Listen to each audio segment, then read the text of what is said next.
तीसरी बात है कि 2 बार जो निहत्थे और निर्दोष अभ्यर्थियों पर जो लाठी चलाया गया है, लाठी चलाने का आदेश देने वाले अधिकारियों के ऊपर कठोर। तो ऐसा माना जा रहा है कि पूरे भारत में जो सबसे ज्यादा नौकरियों का बौछार जो है सर बिहार में ही देखने को मिला। जैसा कि हम लोग वापस आ गए थे और हम लोग उसके बाद फिर हम लोग अपने घर गए और जैसे प्रशांत किशोर जी गए, बच्चों पे पहाड़ टूट गई, बिजली टूट गई, उनको कैसा पानी से भिगा भिगा के मारा गया है। नहीं है कोई चुनाव मुद्दा नहीं है, मुद्दा सिर्फ ये है कि बच्चों के साथ जिस तरह का धांधली किया जा रहा है उसको खत्म करें सर। में जो लाठी चार्ज हुई है सर विद्यार्थियों पर, वो लॉ एंड ऑर्डर की दृष्टिकोण से था या विद्यार्थियों के आवाज को दबाने का प्रयास था? नहीं, 100% विद्यार्थी को दबाने का प्रयास था।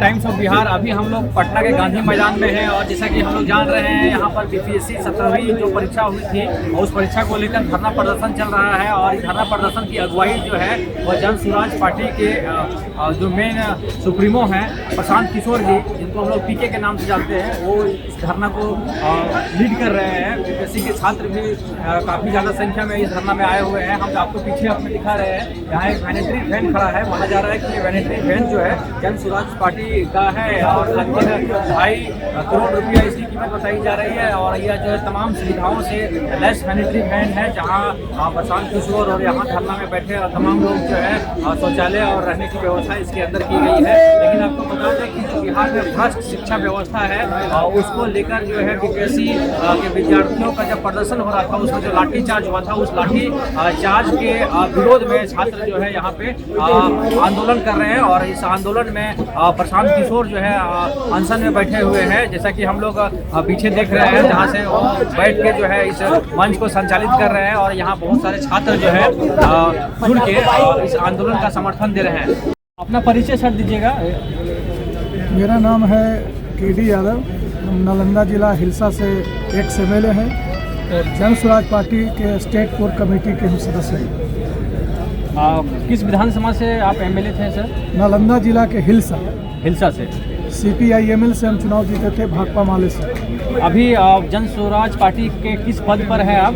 बिहार स्टेट कोर कमेटी के हम मेंबर हैं। इस प्रदर्शन में आप कैसे समर्थन दे रहे हैं? जैसा कि हम देख रहे हैं आपके पार्टी के जो सुप्रीमो हैं यहाँ धरना प्रदर्शन को लीड कर रहे हैं, तो उसके समर्थन में आप क्या कहना चाहेंगे?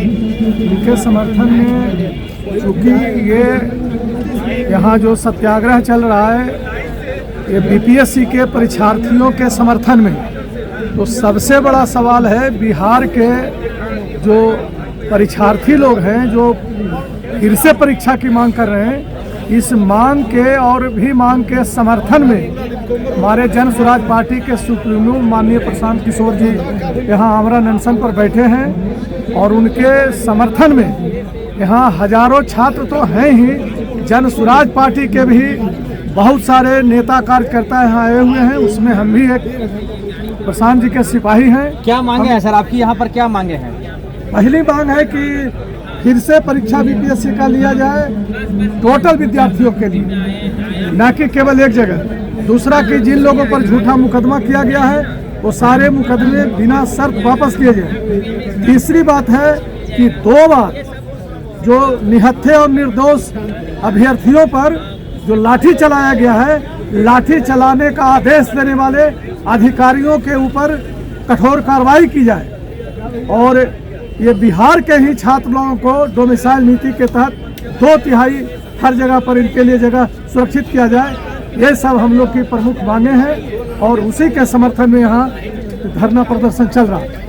ये एक्स एमएलए थे और जुड़े हुए थे हमारे साथ। इनका कहना था कि हमारे जो मुद्दे हैं और इस धरना प्रदर्शन में हम लोग उसको समर्थन देने के लिए आए हुए हैं। सरकार यदि इस मुद्दों को नहीं मानती है तो हम आगे कार्रवाई करेंगे और इसके अंतर्गत में जितना भी धरना प्रदर्शन है इसको हम आगे प्रोसीड करते जाएंगे। हम यहाँ आंदोलन में जुड़े हुए व्यक्ति हैं, उनसे हम सीधे जुड़ते हैं और जानने का प्रयास करते हैं कि क्या मसला है यहाँ पर। क्या नाम है सर आपका? मेरा नाम सरवर अली हुआ और मैं प्रशांत किशोर की टीम में आप हैं? जी, मैं प्रदेश का महासचिव हूँ। तो इस आंदोलन को किस रूप से सर आप समर्थन दे रहे हैं? समर्थन इस रूप से दे रहे हैं कि पिछले 10 सालों से सरकार में जिस तरह की धांधली हो रही है बच्चों के साथ, जो पढ़ने लिखने वाले बच्चे हैं, जो बच्चे अपने अपने आप को पास कर सकते हैं, वैसे बच्चों के साथ 10 सालों से हो रही है कि बस एक लिस्ट आदरणीय मुख्यमंत्री नीतीश भ्रष्ट सरकार है, भ्रष्ट मुख्यमंत्री है, उनके साथ लिस्ट चली जाती है और उस लिस्ट के तहत रिजल्ट निकाला जाता है। इसके खिलाफ जो बच्चे पढ़ने लिखने वाले हैं उसके साथ जनसुराज करेंगे। तो ऐसा माना जा रहा है कि पूरे भारत में जो सबसे ज़्यादा नौकरियों का बौछार जो है सर बिहार में ही देखने को मिला। जैसा कि हम लोग देख रहे हैं सर, शिक्षक बहाली प्रक्रिया जो भी है एक नया आयाम स्थापित किया पूरे भारत में कि यहाँ पर लाखों में नौकरी दी गई। ऐसी परिस्थिति में आप कैसे कह सकते हैं सर कि सरकार जो है भ्रष्ट है और केवल ग्रेजुएट से बहाली होती है? क्या लाखों में दी गई? कितने लाख? 13 करोड़ की आबादी है, 1% लोग यहाँ पे नौकरी कर रहे हैं। अब क्या लगता है कि बहुत ज़्यादा है? यहाँ तो इतने ऐसे सीट्स हैं जो खाली पड़े हुए हैं, सरकार उसको फुलफिल नहीं कर रही है। कहाँ बहाली हो रही है? आप 1 लाख लोगों की बहाली अगर करते हैं तो क्या कर दिया 13 करोड़ भाई? क्या मांगे है सर आपकी यहाँ पर प्रदर्शन जो कर रहे हैं उसकी मुख्य क्या मांगे? पहला तो मांग ये है कि जो पिछले 10 सालों से धांधली हुई है बच्चों के साथ, उस पर एक कार्रवाई हो, उसके साथ उस पर एक जाँच हो और जाँच के तहत जो अच्छे लोग हैं, जो सही मानों में पढ़ने लिखने वाले लोग हैं, जो कंपटीशन फेस करके अपना रिजल्ट ले सकते हैं और ये जो पीछे के गेट से लोग गए हैं नौकरी में, उनको बर्खास्त करने का सबसे पहला है। दूसरा, जो हमारे बच्चे खुद का सीखिए, उनको कम से कम 10 लाख का मुआवजा मिलना चाहिए। और तीसरा, जिस तरह की घटना हो रही है बच्चों के साथ, जिस तरह का मतलब बच्चों के साथ बर्बरता के साथ लाठीचार्ज किया गया, उसको मारा पीटा जाता है, इसको इमीडिएटली ख़त्म किया जाए और आने वाले दिनों में भी इस तरह की घटना नहीं हो, उसकी पुनरावृत्ति नहीं हो, उस पर सरकार को सोचना है। इसके इधर सर हम आपसे थोड़ा हट के सवाल पूछना चाहते हैं। तो इस बार हम लोग जैसा कि जान रहे हैं बिहार का जो विधानसभा चुनाव है बिल्कुल सामने है, तो क्या भूमिका रहेगी? भूमिका नहीं है, बच्चे के साथ अगर किसी तरह का कोई दुर्व्यवहार किया जाएगा, जनसुराज इसके साथ करेंगे। कहीं चुनावी मुद्दा तो नहीं है? कोई चुनाव मुद्दा नहीं है। मुद्दा सिर्फ ये है कि बच्चों के साथ जिस तरह का धांधली किया जा रहा है उसको खत्म करे सरकार। और ये व्यक्ति जो थे हमारे साथ जुड़े हुए थे, इनका कहना था कि हम लोग पूर्ण रूप से जो है यहाँ छात्रों का जो आंदोलन हो रहा है उसका समर्थन दे रहे हैं। और जैसा कि आप जान ही पा रहे होंगे कि जनसुराज पार्टी के जो सुप्रीमो है इस धरना प्रदर्शन को लीड भी कर रहे हैं। कैसे समर्थन दे रहे हैं सर इस आंदोलन को आप? देखिए, हम लोग इस समर्थन को इस तरह आंदोलन समर्थन दे रहे हैं कि इस 8 डिग्री टेम्परेचर में बच्चे आज 22-23 दिन से धरना पर गर्दनी बाग में बैठे हैं, उनका कोई सूद लेने वाला आदमी नहीं।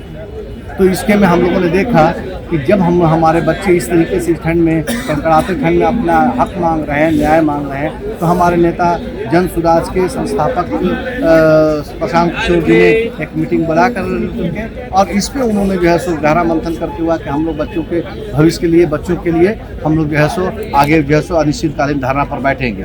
यदि आपकी बातों को सरकार नहीं मानती है तो आगे आपका क्या रवैया होगा, आपका क्या होगा, आगे प्रोसेस क्या होगा?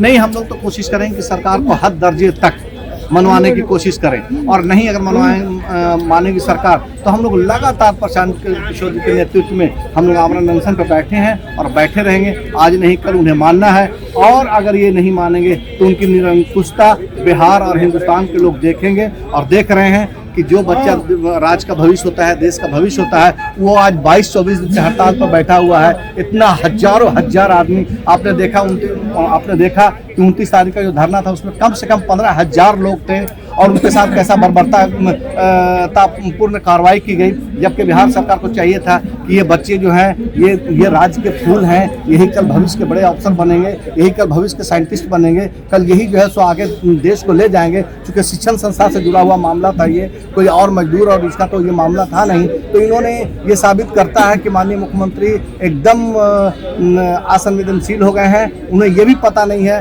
कि शिक्षा को पूरी दुनिया बढ़ावा दे रही है, बगैर शिक्षा के आप आगे नहीं बढ़ सकते। शिक्षा को लेकर के दुनिया क्या से क्या कर रही है, चांद पर पहुंच रही है और हमारे यहाँ जो बच्चे हैं उनका सर कुचला जा रहा है, उनका भविष्य कुचला जा रहा है। ये बिहार के मुखिया को ये शोभा कहीं से नहीं देता। लोकतंत्र में जो लाठीचार्ज हुई सर विद्यार्थियों पर, वो लॉ एंड ऑर्डर की दृष्टिकोण से था या विद्यार्थियों के आवाज को दबाने का प्रयास था? नहीं, 100% विद्यार्थी को दबाने का प्रयास था।